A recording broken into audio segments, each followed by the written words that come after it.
ইমামুল আম্বিয়া আশরাফুল আম্বিয়া হাবিবুল্লাহ হুজুর মুহাম্মদ রাসূলুল্লাহ সাল্লাল্লাহু আলাইহি ওয়াসাল্লাম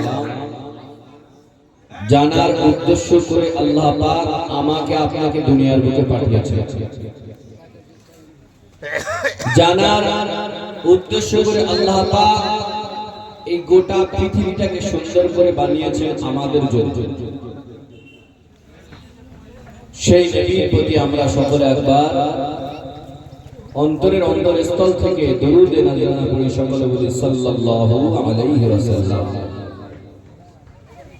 আজকের আমরা যে মাহফিলে এসেছি এটা কোনো জানাতনা মাহফিল না, নবীর মাদ্রাসার উদ্দেশ্যে ওয়াজ হচ্ছে, ঠিক কি না? নবীর মাহফিল। তো এই মজলিসে বসলে আল্লাহ পাক রব্বুল আলামিন আমাদের জীবনের সমস্ত ছোট ছোট সাগীরা গুনাহকে আল্লাহ ক্ষমা করে দেয়, বলুন না সুবহানাল্লাহ। এমন একটা পবিত্র মাহফিল। আপনি দুনিয়া যেখানে যে স্থানে যান, যে অনুষ্ঠানে যান, যে সভায় যান না কেন, কোন অনুষ্ঠানের সভার সভাপতি সঞ্চালক তারা কিন্তু বলবে না যে এখানে বসলে এই ফায়দা হবে, কিন্তু এটা এমনই একটা মজলিস, এমনই একটা মাহফিল যেখানে বসলে আল্লাহ পাক জান্নাতের ফয়সালা দিয়েছেন, সুবহানাল্লাহ। আল্লাহ পাকের যেখানে আল্লাহ এবং আল্লাহ পাকের রাসূলের কথা হয়, আল্লাহ এবং আল্লাহ রাসূলের কথা যেখানে হয়, সেখানে আল্লাহ পাকের এক দল রহমতের ফেরেশতা পুরো প্যান্ডেলটা ঘিরে তারা রহমতের দৃষ্টি দিয়ে তাকিয়ে থাকে, বলুন না সুবহানাল্লাহ। তাহলে এই মজলিসটা বরকতপূর্ণ মজলিস, কি বরকতপূর্ণ মজলিস। আর এখানে যে সমস্ত কোরআনের পাখিরা বসে আছে, আলহামদুলিল্লাহ, মাশাআল্লাহ, খুব দেখতে সুন্দর লাগছে। কোরআনের পাখি মাদ্রাসায় পড়ছে, তালিবে ইলম। আল্লাহ পাক বলছে, যখন কোন মাদ্রাসার তালিবে ইলম, কোন মাদ্রাসার ছাত্র যখন রাস্তা দিয়ে হেঁটে হেঁটে যায়, আল্লাহ পাকের হুকুমে ফেরেশতারা তাদের পায়ের পদতলে ডানা বিছিয়ে দেয়, বলুন না সুবহানাল্লাহ। এই যে কোরআনের পাখিরা যে মাদ্রাসায় পড়ছে, পাখি মারা আমিনিয়া কোরআনিয়া সিদ্দিকিয়া মাদ্রাসা, এটা আমাদের কাছে একটা গর্ব। নারে তাকবীর, নারে তাকবীর, নারে তাকবীর, নারে রিসালা, নারে রিসালা। ভাইজান হুজুর কিবলা, ভাইজান হুজুর কিবলা, নারে তাকবীর। সিলসিলা হক ফুরফুরা শরীফ, সিলসিলা হক ফুরফুরা শরীফ, দাদা হুজুর কিবলা, নারে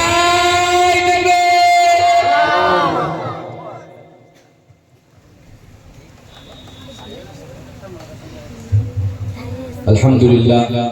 দীর্ঘ প্রতীক্ষার পর আমরা যে ভাইজানের জন্য অপেক্ষা করে আছি, ভাইজান এসেছেন, আলহামদুলিল্লাহ। হয়তো ভাইজান কিছুক্ষণের মধ্যে আমাদের প্যান্ডেলের স্টেজের মধ্যেও চলে আসবে। তো যে কথা বলছিলাম, এই যে পাখিমারায় যে মাদ্রাসাটা আছে, এটা আমাদের একটা গর্ব, ঠিক কিনা? এই মাদ্রাসা আমাদের অনেক পরিবারের, অনেক ঘরের ছোট ছোট ছেলেরা, ছোট ছোট মাসুম বাচ্চারা এখানে পড়তে আসে, তারা এখানে পড়ে কোরআন শরীফ শেখে। তো এই কোরআন সেই কোরআন যে কোরআনকে আল্লাহ পাক রব্বুল আলামিন লাউহে মাহফুজে সংরক্ষিত রেখেছেন, সেই কোরআন। যালিকাল কিতাবু লা রাইবা ফীহি, যালিকাল কিতাবু লা রাইবা ফীহি হুদাল লিল মুত্তাকিন। সেই কোরআন, যে কোরআন ছিল লাউহে মাহফুজে, যে কোরআনে কোনো সন্দেহ নাই, এই কোরআন ব্যক্তি সঠিক করে নিজের মতো করে সঠিক করে পড়তে পারবে, হুদাল লিল মুত্তাকিন, আল্লাহ পাক তার হিদায়াতের রাস্তা দেখিয়ে দেবে, বলুন না সুবহানাল্লাহ। তো আমাদের কি মনে চায় না যে আমাদের ঘরের ছেলেরা, আমাদের ঘরের ছোট ছোট ছেলেরা তারাও মাদ্রাসায় থেকে কোরআন শিখবে? মনে তো চায়।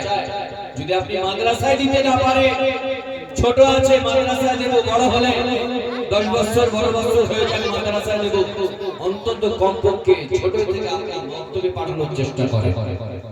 মক্তব থেকে যখন সে শিখবে, মাদ্রাসায় শেখাটা তার কাছে সহজ হয়ে যাবে। খায়রুকুম মান তাআল্লামাল কুরআন ওয়া আল্লামা। প্রত্যেকটা মানুষের জন্য ইলমি শিক্ষা করা, ইলমে যে ওস্তাদ যে ইলম শেখায়, সে ওস্তাদ অনেক দামি। কোরআন নিজে শেখো, অপরকে শেখাও। আল্লাহ পাক বলছে তালাবুল ইলমি ফারিযাতুন আলা কুল্লি মুসলিমিন, প্রত্যেকটা মুসলমান ছেলে মেয়ে পুরুষ মহিলা সকলের জন্য কোরআন ইলম শিক্ষা করা ফরজ, ফরজে আইন। যেমন আপনার খাওয়াটা আপনার জন্য কর্তব্য, আপনি না খেলে কমজোরি হয়ে যাবে, তো কোরআনটা আপনার শিখতে হবে। কোরআন আপনি না শিখলে আপনিও দুনিয়া থেকে, দুনিয়া এখানে তো শান্তি পাবেনই না, আর আখিরাত সেখানে তো আপনি শান্তি পাবেন। একটা ছোট্ট ঘটনা আপনাদের সম্মুখে উল্লেখ করি। সকলের নাম শুনেছেন বলখের বাদশা ইব্রাহিম ইবনে আদহাম, শুনেছেন বলখের বাদশা ইব্রাহিম ইবনে আদহাম রাহমাতুল্লাহি আলাইহি দীর্ঘ কয়েকটা দিন ধরে রাতের বেলা শুয়ে আছে, স্বপ্ন দেখছে। ইব্রাহিম ওঠো, এখনো শুয়ে আছো, যা অমুক গ্রামের শেষ মাথায়, অমুক গ্রামের শেষ মাথায় আমার এক মাহবুব বান্দা ইন্তেকাল করেছে, জানাজা পড়ার মতো কোনো মানুষ নাই, কাফন দাফন দেওয়ার মতো কোনো মানুষ নেই, তুমি নিজে দায়িত্ব নিয়ে সেই ব্যক্তির জানাজা নামাজ পড়াবে, সেই ব্যক্তির গোসল দেবে, দাফন করাবে, জানাজা নামাজ পড়িয়ে তারপরে কবরস্থ করবে, নিজে দায়িত্ব নিয়ে। ইব্রাহিম বিন আদহাম রাহমাতুল্লাহি আলাইহি দীর্ঘ কয়েক দিন যখন স্বপ্ন দেখছে, স্বপ্ন দেখার পরে একদিন তিনি নিজের বাড়ি থেকে রওনা হয়ে গেলেন ওই অমুক গ্রামের উদ্দেশ্যে। অমুক গ্রামের উদ্দেশ্যে রওনা হয়ে গেলেন ইব্রাহিম বিন আদহাম রাহমাতুল্লাহি আলাইহি। টুক টুক টুক করে হেঁটে হেঁটে গেলেন, যাওয়ার পর সেই গ্রামের কিছু মানুষকে জিজ্ঞাসা করলেন, সেই গ্রামের মানুষকে জিজ্ঞাসা করলেন এখানে এমন কোন ব্যক্তি কি মারা গিয়েছে যে ব্যক্তিটা আল্লাহর বড় মাহবুব বান্দা, যে ব্যক্তিটা আল্লাহর বড় ওলি বান্দা, আল্লাহ পাক তাকে অনেক ভালোবাসে, তিনি আল্লাহর মাহবুব বান্দা একজন। গ্রামের সমস্ত মানুষ বলছে যে হুজুর এখানে কোন আল্লাহর প্রিয় বান্দা মারা গিয়েছে এমন বলে আমাদের কোনো খবর নেই, তবে গ্রামের শেষ মাথায় একজন মারা গিয়েছে, গুনাহগার, তার জীবনে গুনাহে ভয়, গুনাহগার একজন সাধারণ মানুষ একজন মারা গিয়েছে, একজন মুচি, পেশায় মুচি, কিন্তু কাজ ছিল তার অনেক খারাপ, এমন একজন মানুষ মারা গিয়েছে। কোন আল্লাহর ওলি মানুষ মারা গিয়েছে বলে আমার জানা যায় না। ইব্রাহিম বিন আদহাম রাহমাতুল্লাহি আলাইহি টুক টুক করে সেই গ্রামে, ওই গ্রামের শেষ মাথার দিকে চলে গেলেন। চলে যাওয়ার পরে গ্রামের শেষ মাথায় গিয়ে দেখলেন জীর্ণ ছোট্ট একটা কুঠির, ছোট্ট একটা ঘর, যে ঘরের সামনে কোনো মানুষ নাই, ঘরের সামনে কোনো মানুষ না থেকে ইব্রাহিম বিন আদহাম বাইরে থেকে আওয়াজ দিতে লাগলেন, আসসালামু আলাইকুম ওয়া রাহমাতুল্লাহ, বাড়িতে কেউ আছেন একটু জবাব দেন। ঘরের থেকে একজন মহিলা জবাব দিয়ে বললেন, ওয়া আলাইকুম আসসালাম, কে বাবা আপনি? ও মা, আমি একজন দেশি মুসাফির, দরওয়াজা একটু খোলো, দরওয়াজা খোলো। বলে এই বাড়িতে কি এমন কোন ব্যক্তি আছে যে ব্যক্তিরা সবেমাত্র দুনিয়া থেকে ইন্তেকাল করেছে? কোন কি ব্যক্তি আছে? বুড়িমা বলল, সেই মহিলা বলল, হ্যাঁ বাবা আছে, আমার স্বামী গত কয়েক ঘন্টা হয়েছে ইন্তেকাল করেছে, কিন্তু আমার স্বামী দুনিয়ার বুকে খারাপ থাকার কারণে দুনিয়ার কোন মানুষ তাকে দাফন করে না, দুনিয়ার বুকে খারাপ থাকার কারণে দুনিয়ার কোন মানুষ তাকে জানাজা নামাজ পড়তে আসে না, গ্রামের সমস্ত মানুষ তাকে দূর দূর করে ফেলে রেখে তারা চলে গেল। কি বাবা, গ্রামে তো কোনো মানুষ আসে না, আপনাকে দেখে তো মনে হচ্ছে আপনি একজন সুফি দরবেশ, আপনি এসেছেন আমার স্বামী জানাজা পড়ার জন্য।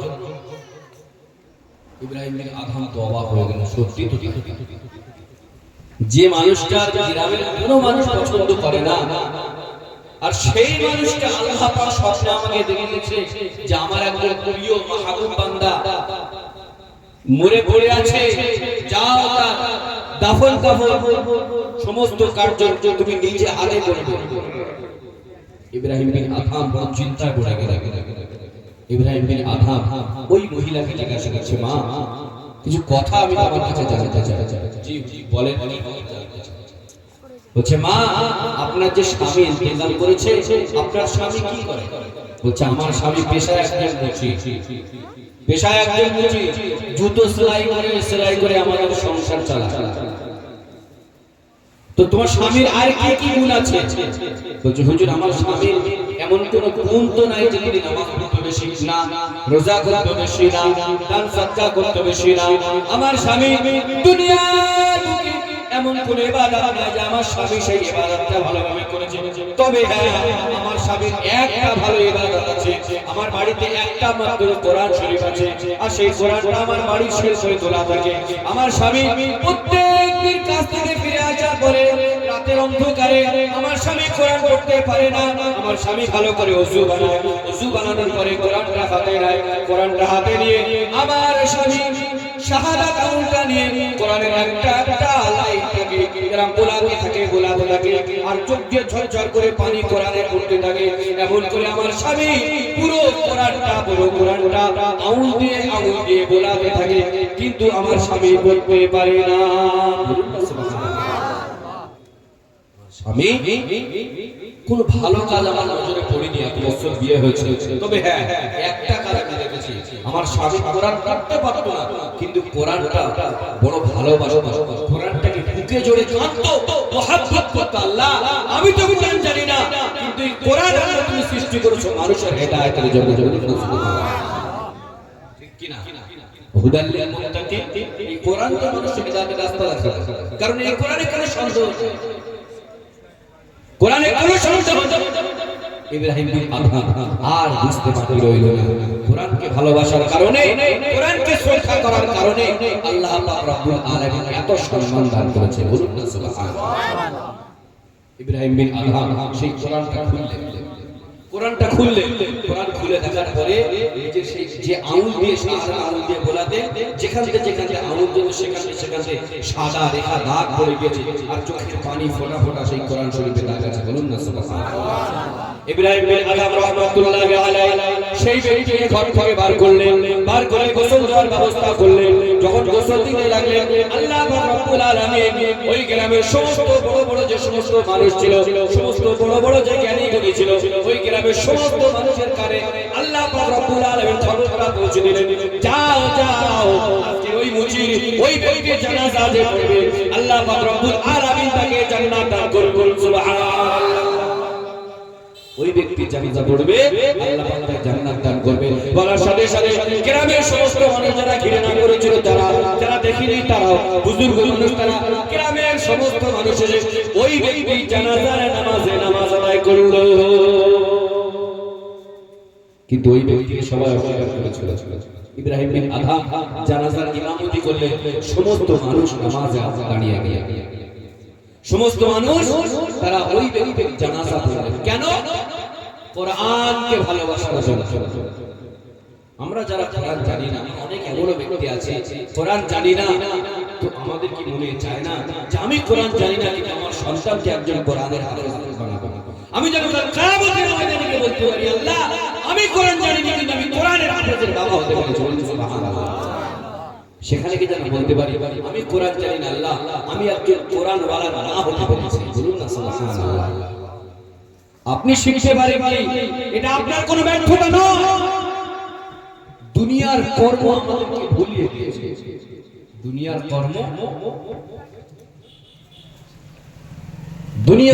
আমাদের বিভিন্ন কাজে ভুলিয়ে রেখে দেয়।